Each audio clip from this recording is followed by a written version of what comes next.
தமிழ்நாட்டில் அதிமுக பாஜக கூட்டணி ஆட்சி அமையும் என பாஜக முன்னாள் மாநில தலைவர் தமிழிசை சவுந்தரராஜன் தெரிவித்திருக்கிறார்.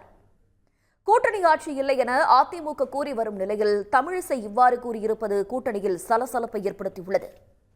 பிரதமர் மோடியின் நல்ல திட்டங்கள் எல்லாம் நல்ல டபுள் இன்ஜின் கவர்மெண்ட் மற்றும் ட்ரிபிள் இன்ஜின் கவர்மெண்ட் கூட தமிழகத்திற்கு வரணும். அப்பதான் தமிழக மக்கள் நன்றாக அதை புரிந்து கொள்வார்கள். அதனால் வட்ட இலையோடு தாமரை குளத்தில் மலரும், இரட்டை இலையோடு தாமரை ஆட்சியில் மலரும். அவ்வளவுதான்.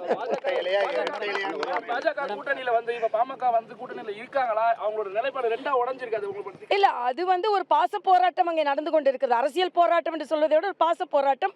அவர்களே அதை சரி செய்து விடுவார்கள் என்பதுதான். அதுக்கப்புறம் இப்ப அதிமுகவும் பாஜகவும் பலமா நடை போடுகிறோம். எங்கள் கூட பல பேர் வந்து நடை போடுவார்கள். காலம் பதில் சொல்லும். உடனுக்குடன் செய்திகளை தெரிந்து கொள்ள சன் நியூஸ் பெல் ஐகானை கிளிக் பண்ணுங்க.